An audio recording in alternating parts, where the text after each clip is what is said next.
Bon, bonjour.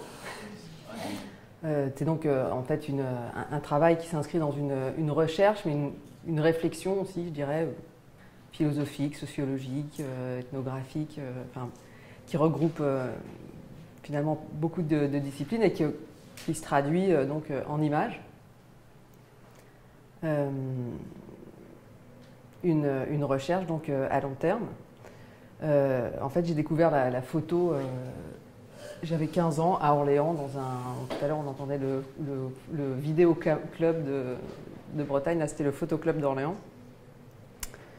Et j'avais pris l'appareil photo de mon père, qui était le seul de la famille à faire quelques images. Et à ce moment-là, j'ai commencé à photographier, en fait, pas ni des paysages, ni des natures mortes, ni des événements, mais mes amis, en fait, mes contemporaines, mes copines à l'école.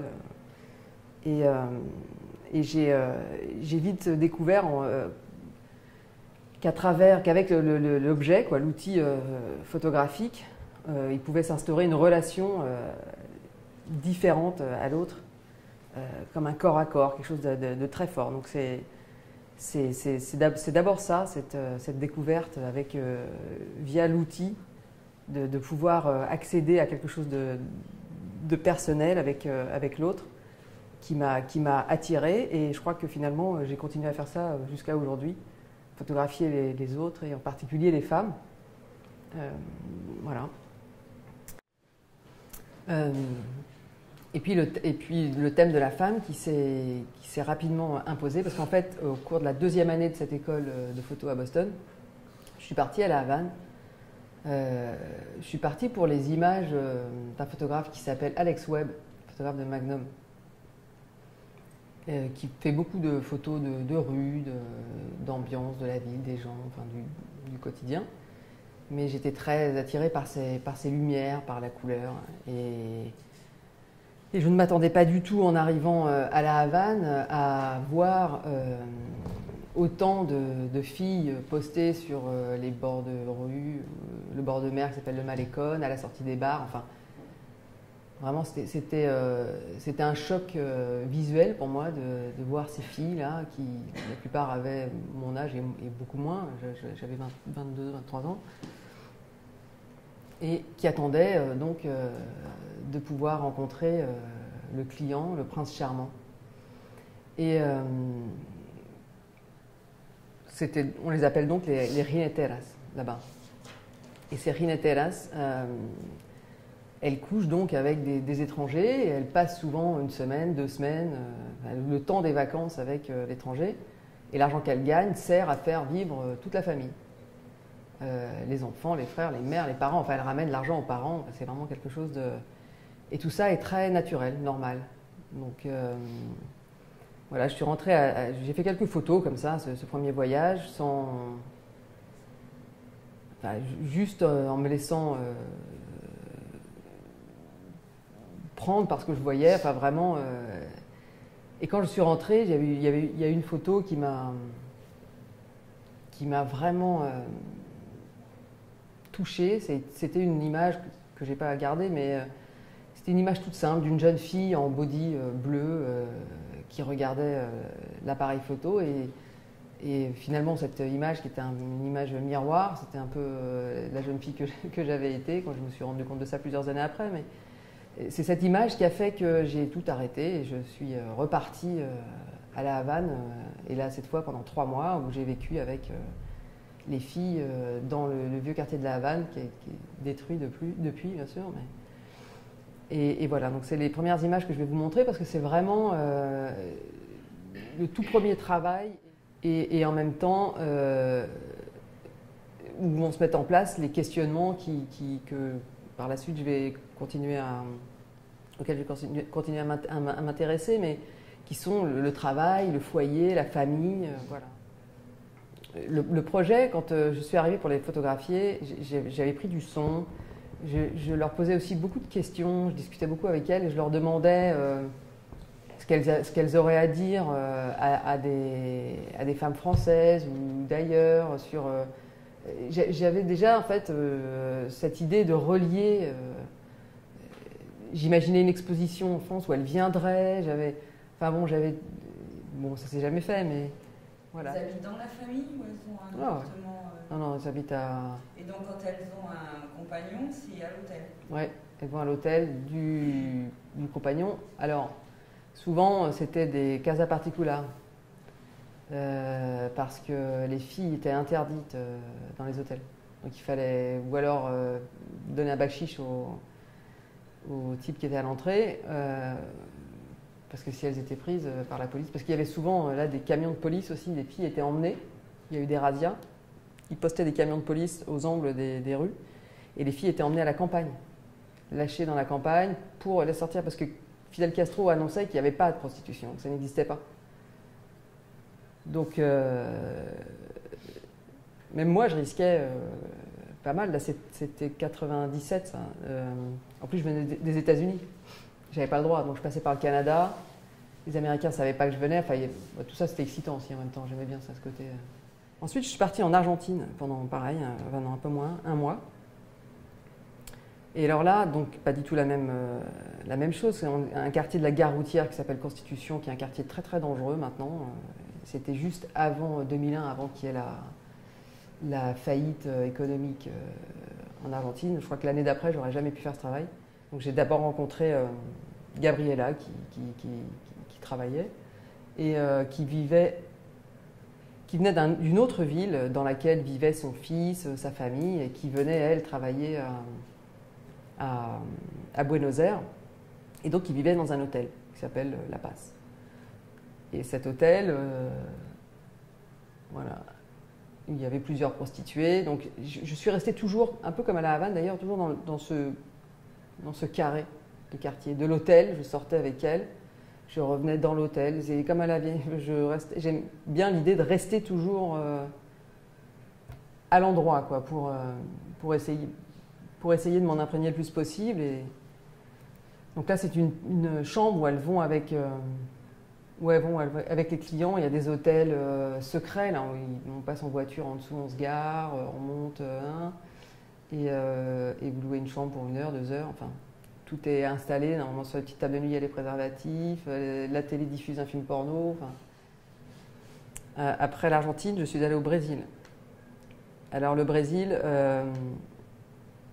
il y a un lieu à Rio de Janeiro qui s'appelle Villa Mimosa, qui est un lieu de prostitution qui existe depuis très longtemps, qui est ouvert au public, qui est en plein cœur de Rio, mais qui change de lieu depuis plusieurs années. Enfin, 3 fois, ils l'ont déplacé. Et là, j'étais à Rio, cette cité, mais je ne suis pas allée voir, mais il paraît que le nouveau lieu est très petit, encore plus crade. Mais bon, c'est quand même un lieu...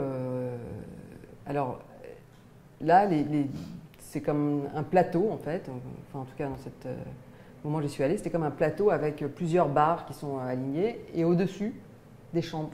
Et des chambres qui font la taille de, je sais pas, peut-être 2 mètres carrés quoi, avec un lit et elles vivent là. Et elles couchent aussi là avec les clients quoi.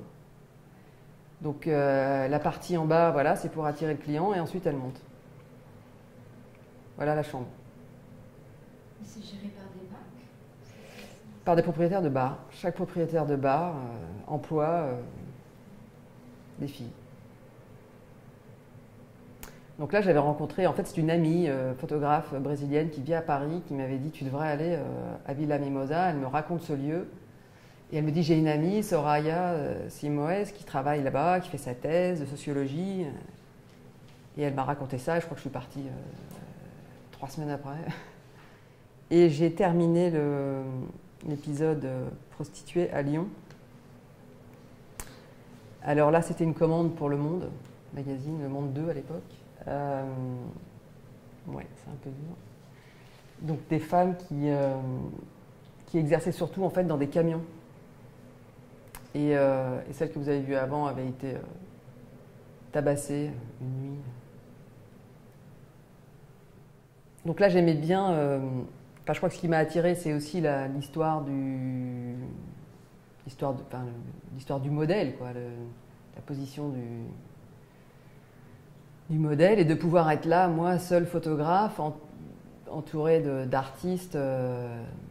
Ça posait des questions et d'ailleurs, je me suis fait virer 2-3 fois par des gens qui gueulaient en disant que j'avais rien à faire là, que la photo c'était pas de l'art et que ça a créé parfois des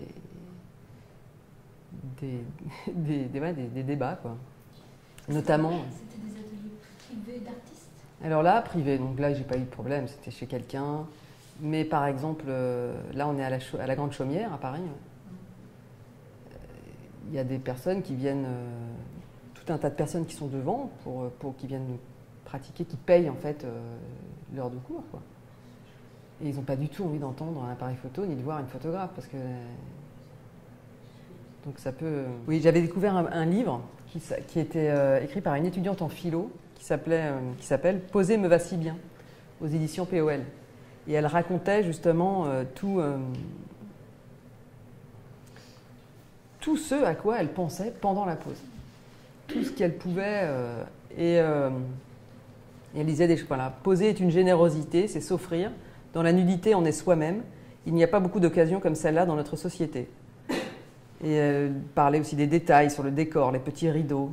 Voilà. Il y avait une certaine sérénité quand même qui ressortait de ces corps.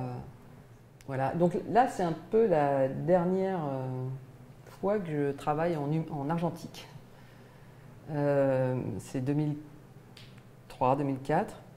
À ce moment-là, il y a une rupture dans la méthode de travail, puisque je passe au numérique, mais aussi dans ma vie, puisque je quitte la ville et je m'installe dans un village de Normandie,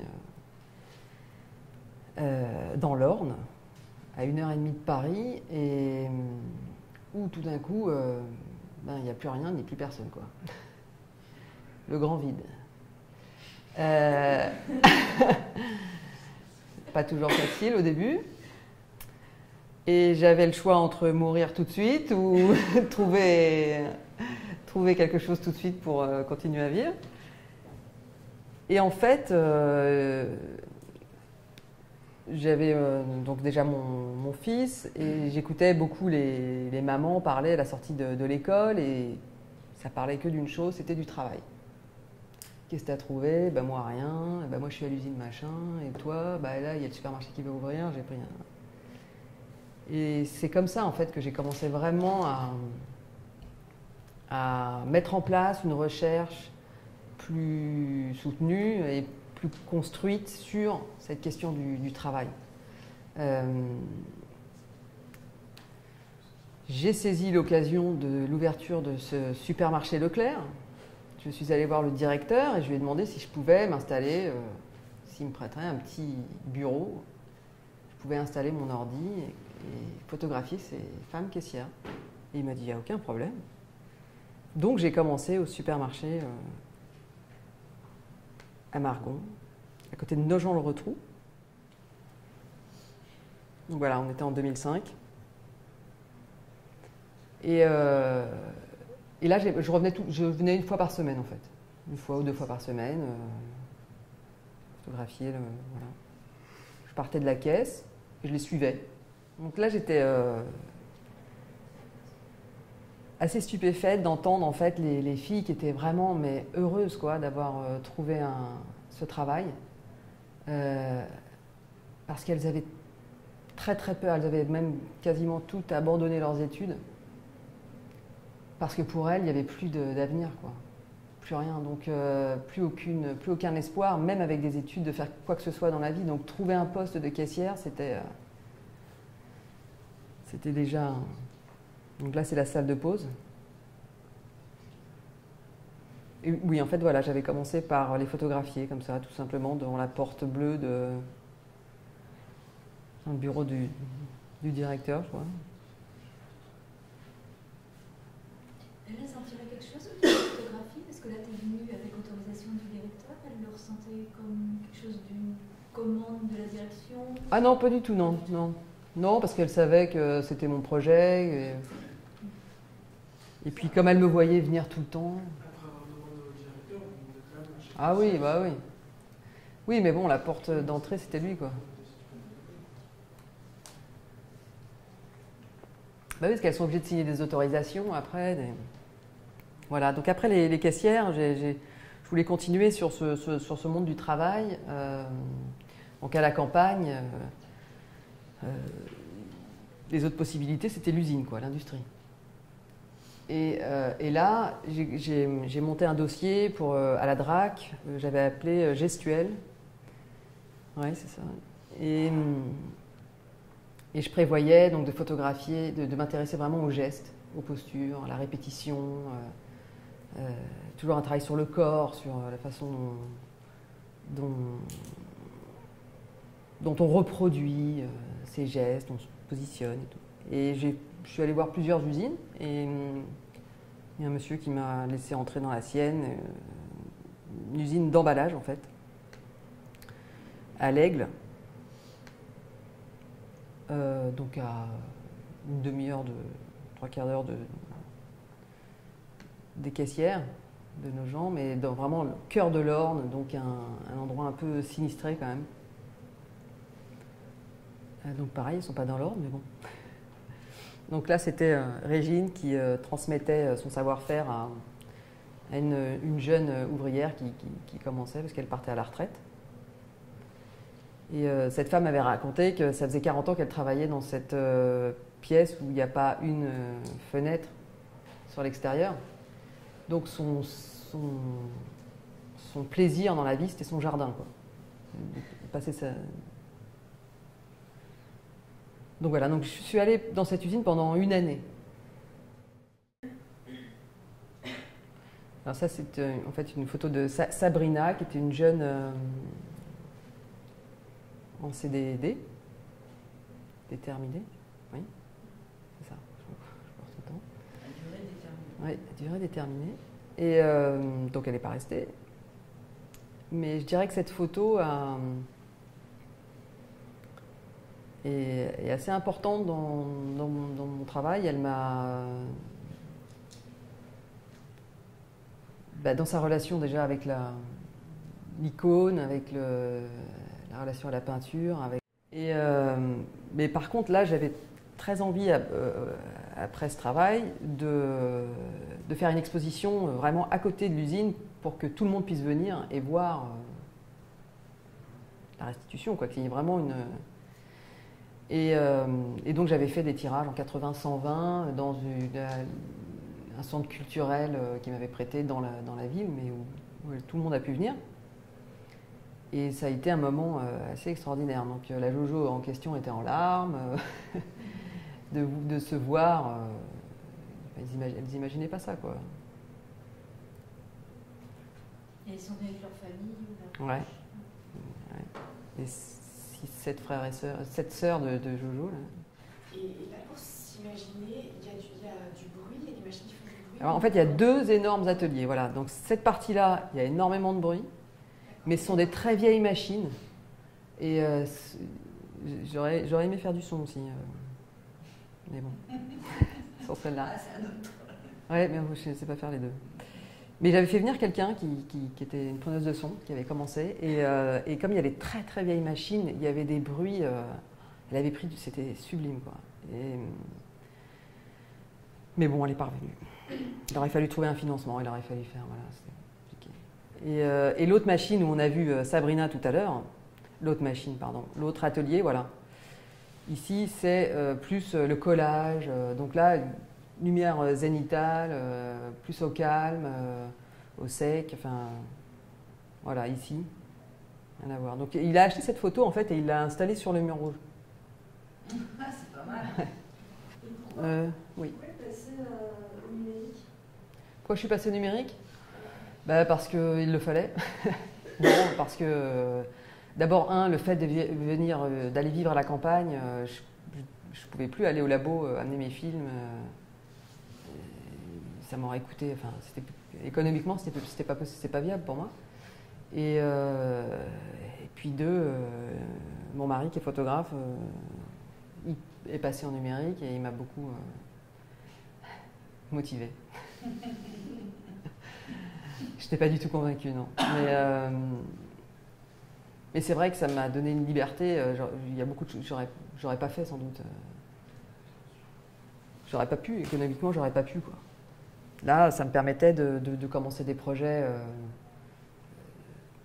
voilà, sans commande, sans rien. Avant, les prostituées, tout ce que j'ai fait, il fallait aller chez Kodak, il fallait aller demander des films, il fallait trouver... Il y avait tout un processus, une démarche à faire pour trouver les moyens, quoi. Là, bon. Voilà, c'est ça, bien sûr. Donc c'était nécessaire, même si c'était une cata pendant les 2 premières années.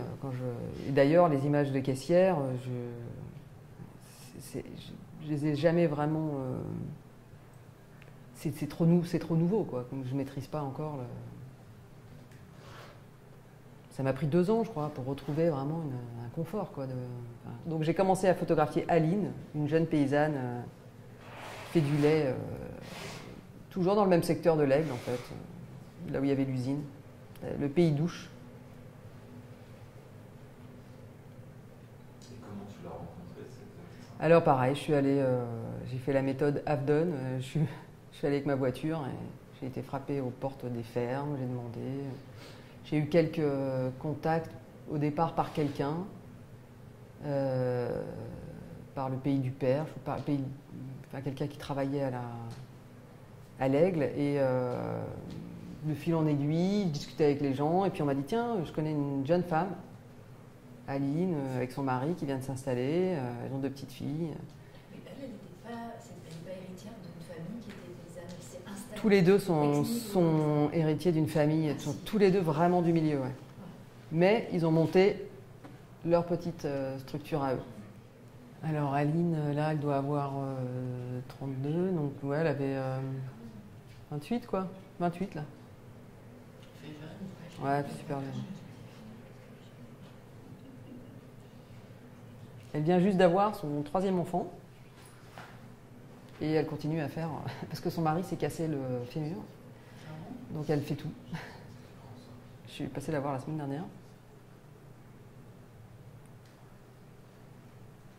Donc c'est pareil, c'est pareil. Là, je souhaite continuer à la photographier.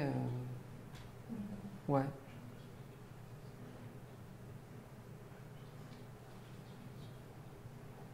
J'ai failli passer à la vidéo avec Aline.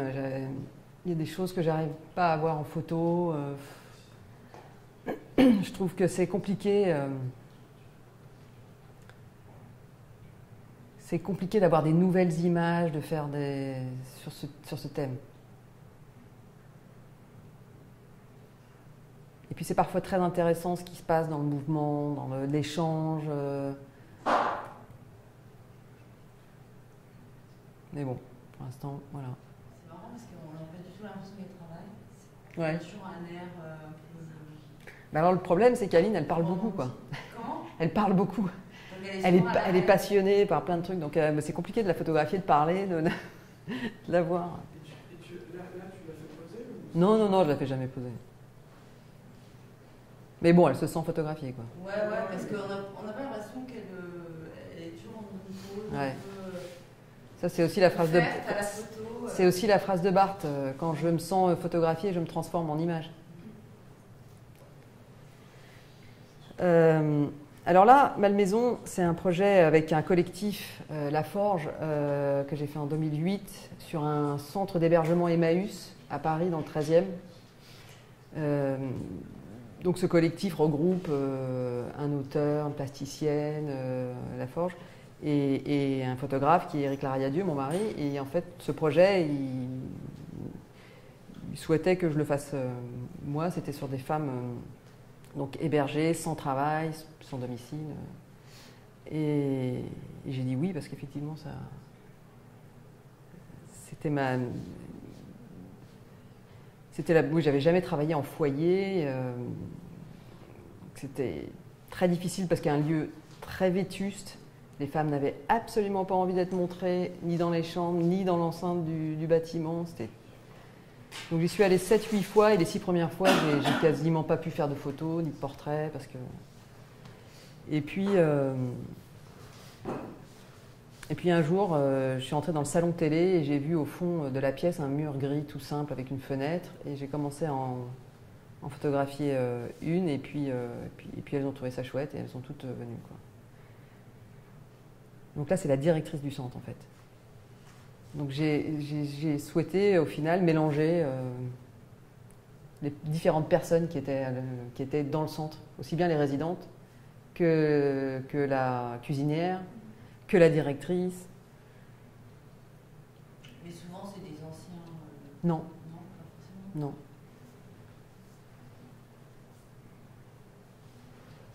Zoubida, la cuisinière.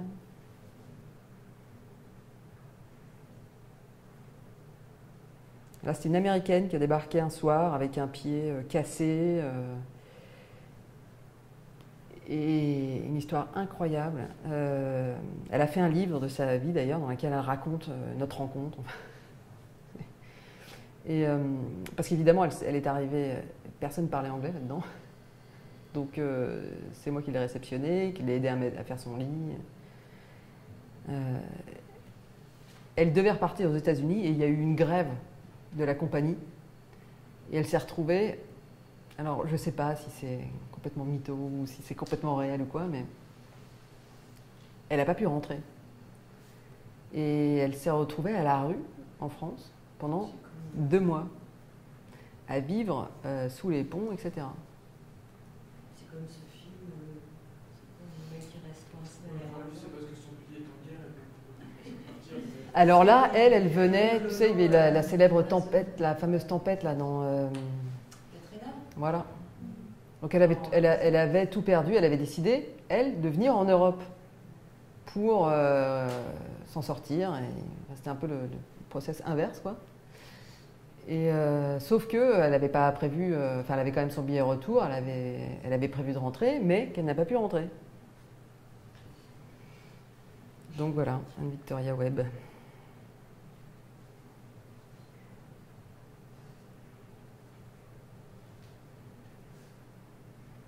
Ça, c'est le livre donc à Malmaison qui a été fait avec le collectif, que j'ai ici si vous voulez voir. En fait, c'est quand j'avais présenté l'allocation recherche pour le projet sur les paysannes, j'avais donc montré mon dossier avec les photos des ouvrières, tout ça, et dans le jury, il y avait une personne qui s'appelle Nathalie Giraudot, qui est directrice du Centre photographique Île-de-France. C'est comme ça que vous m'avez connue aussi. Et qui, quelques mois plus tard, m'appelle en me disant voilà, je dois présenter 2 photographes français à ce prix à Bologne sur le thème de l'industrie. Est-ce que tu accepterais de me montrer ton dossier? Je dis oui, bien sûr. Et je crois qu'il y avait une dizaine de pays d'Europe qui présentaient 2 photographes à chaque fois. Et donc j'ai envoyé mon dossier, puis j'ai complètement oublié l'affaire, parce que je me suis dit que quand même 2 photographes français avec tous les pays d'Europe qui étaient, enfin bref, j'avais à peu près 0,5 chance, quoi. Et puis un jour j'ai reçu un mail en me disant que j'avais gagné le premier prix et 15 000 € pour réaliser le projet que j'avais proposé. C'est des mails qu'on aimerait recevoir tous les jours. Sur les dentellières de Calais. Mais j'y ai pas cru. J'ai cru que c'était une erreur. Donc je les ai appelés en disant j'ai reçu le mail. C'est qui me fait une blague. J'ai reçu un mail. Non, parce que je me suis dit que si j'avais gagné, il m'aurait appelé, quoi. Je me suis dit il m'aurait pas envoyé un mail. Donc il s'était forcément trompé, quoi. Donc j'ai appelé en disant voilà, c'était bizarre que j'ai reçu un mail. Est-ce qu'ils étaient sûrs ou que c'était voilà. Et il m'a dit non, vous avez gagné. J'ai dit ah bon, wow. J'ai crié un peu de joie. Et donc après, c'est comme ça que j'ai pu faire ce travail sur les dentellières de Calais. Donc 3 usines, notamment voilà, Noyon, la plus grande, et une à Caudry aussi, une autre petite à Caudry. Donc voilà, donc là j'ai découvert dans ces usines de la dentelle à Calais plein de petits métiers en fait. Donc là les clippeuses. Non, je dis une bêtise, c'est les raccommodeuses. Non, c'est celles qui refont les trous. C'est les raccommodeuses, voilà. Ouais. Et elles sont très fières du nom de leur métier. Sauf que, de plus en plus, comme c'est la crise et que c'est vraiment en déclin, cette industrie, elles sont obligées d'être polyvalentes, donc d'abandonner leur métier. Mais alors, donc à chaque fois, quand je les photographiais, elles me disaient « Mais moi, mon vrai métier, c'est clippeuse. » Moi, je suis pas. Donc là, c'est. Voilà. Là, c'est un peu mis en scène. Ce sont des vieilles machines dont elles se servent encore, mais elles ne s'en servaient pas ce jour-là. Mais j'avais envie de les voir activer un peu. Il est 12h39, ça va? Ouais, encore, Ouais, ça va. encore 5 minutes, encore 10 minutes, enfin 5 minutes. Bon, voilà, là aussi, c'est un peu mis en scène. C'est-à-dire que je l'ai sortie Je l'ai isolée du contexte dans lequel elle était pour qu'elle refasse... Enfin, elle refait le même geste et la même chose, mais... Donc là, ce sont les clippeuses. Voilà. Clippeuse. Ouais. Et qu'est-ce qu'elles font? Elles clippent? Eh bien, toutes ces espèces de... C'est plein de petites rondelles, comme ça, très fines. Et elles enlèvent, en fait, tous les fils qui restent. Elles nettoient tout ça pour que ça reparte dans les machines propre. Elles tirent le fil. Donc il y a plusieurs vraiment métiers dans cette dentelle. C'est Il y a énormément tous les d'étapes. plein d'étapes. Depuis Depuis la raccommodeuse, le fil, aux machines. Il y a aussi celles qui travaillent. Il y a beaucoup d'hommes qui travaillent sur les machines, mais il y a aussi quand même beaucoup de femmes. Donc qui ont les mains noires et qui. Là, une fois de plus, t'as pas photographié les hommes. Non. Mais c'est incroyable, je ne dois pas les voir en fait. Ouais. Parce qu'il n'y en avait pas là. Mais il n'y en a peut-être pas, non? Une autre usine où il y en avait pas mal, ouais. À la Cité nationale de la dentelle, laquelle est, ceux qui font marcher les machines, c'est des hommes. Les hommes, ouais, ceux qui vont, voilà. Mais moi, où je suis allée chez Noyon, c'était une salle entière que de femmes. Là, à Caudry, des femmes. Alors après, il y a une autre usine, oui, effectivement, où il y avait des hommes. Donc c'était, ils étaient vraiment postés aux machines, quoi. Voilà, c'est ça, ils sont Tout seuls aux mécaniciens. machines, ouais. Et c'était intéressant aussi de les voir. Ce qui était marrant, c'était de les voir toucher justement toute la dentelle avec ces mains noires, ces trucs. Mais bon, photographiquement, ça m'appelait pas, quoi.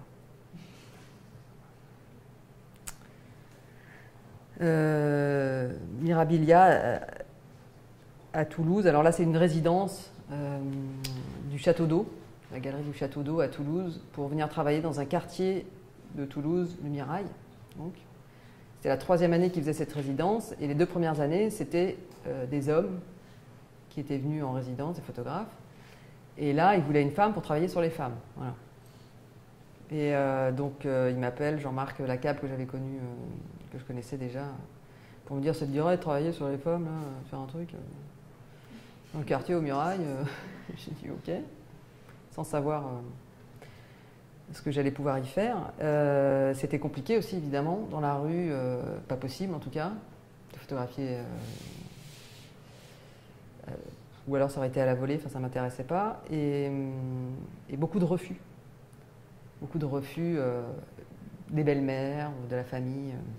Parce que, bon, en fait, dans ce quartier du Mirail, où il y a plusieurs bagatelles, enfin il y a plusieurs aussi quartiers, sont organisés par communauté, quoi. Donc il y a les Maghrébins, les Gitans, les Africains. Je me suis surtout intéressée à la communauté maghrébine, en fait, aux femmes maghrébines. Et là, pour le coup, c'est une association qui m'a aidée. Je leur ai demandé de me prêter un petit local dans lequel j'ai installé un fond. Et on allait chercher des femmes dans la rue. Parfois, elles acceptaient de revenir. Ça se faisait aussi de bouche à oreille. Enfin, ça a été assez long à mettre en route et j'ai dû y aller quand même 4-5 fois pour arriver à faire quelques images. Voilà, Madame Ibrahim qui venait d'être expulsée de son logement. Je vais peut-être finir là-dessus. Voilà, depuis 2007, j'ai aussi commencé un travail sur les nonnes. Dans les monastères, en particulier chez les dominicaines, donc comme celle de Plerguet. Le titre que j'ai donné à ce travail, c'est Ora et Labora, prix et travail.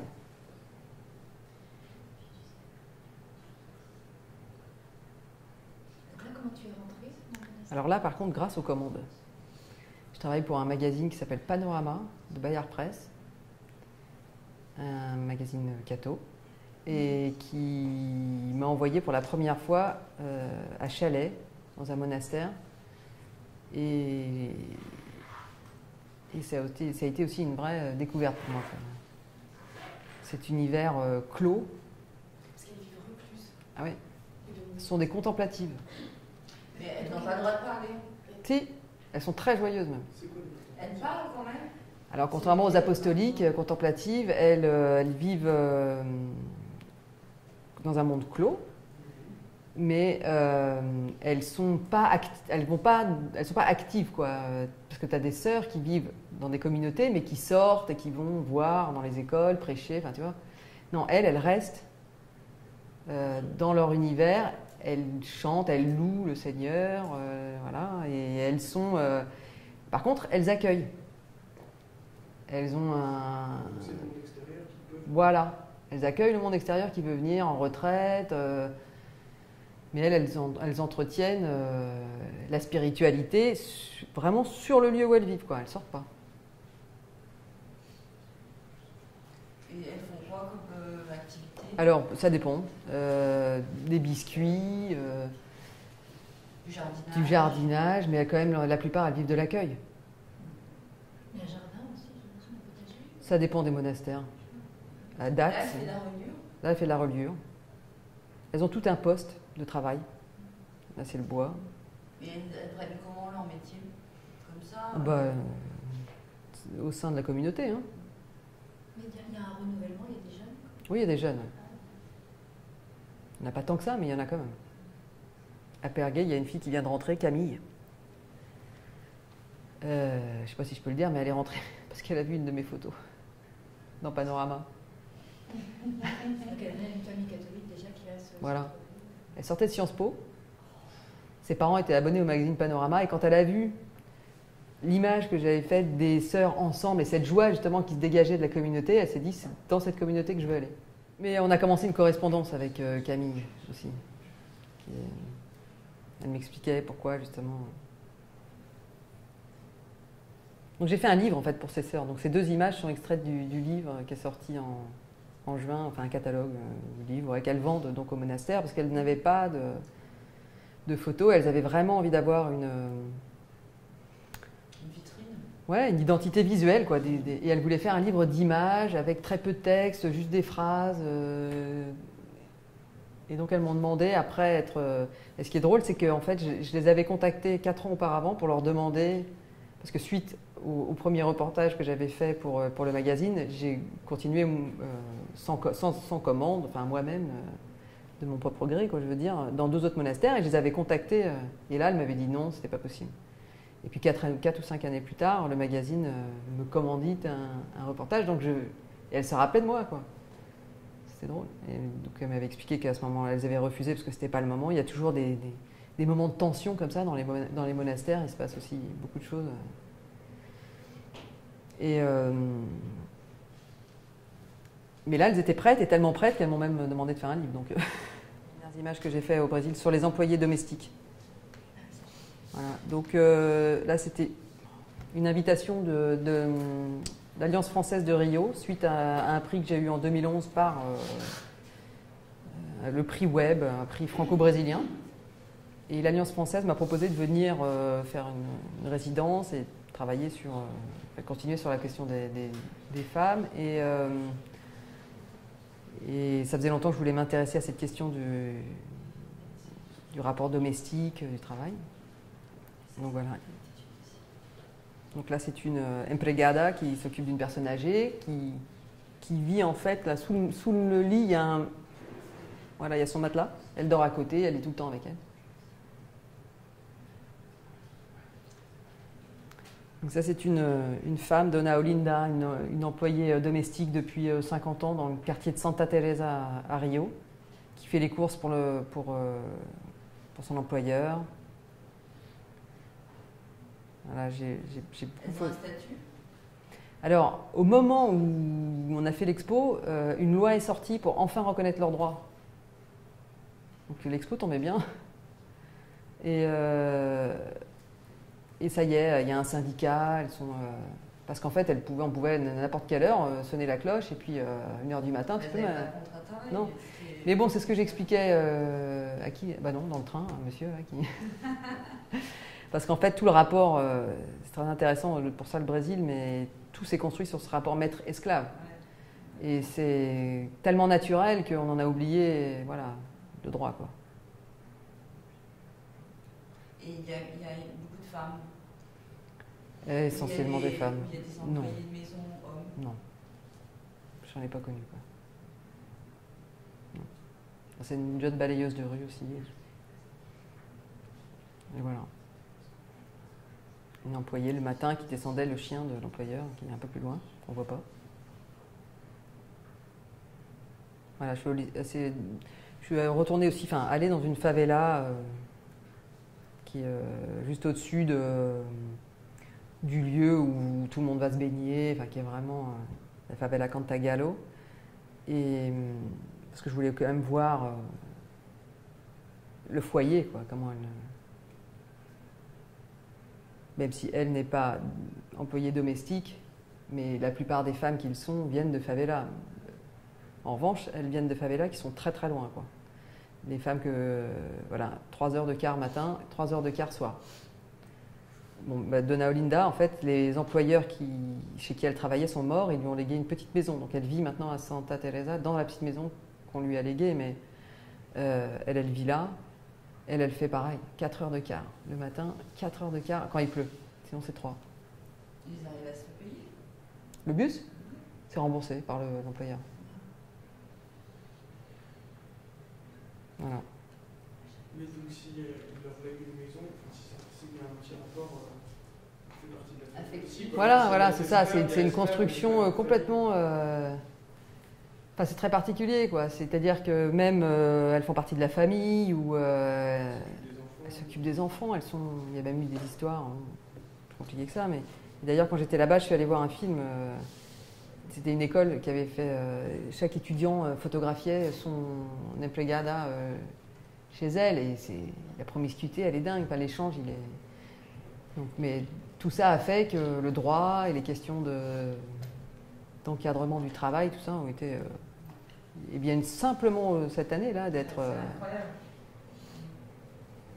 Donc j'avais eu beaucoup de presse. Parce que. Voilà.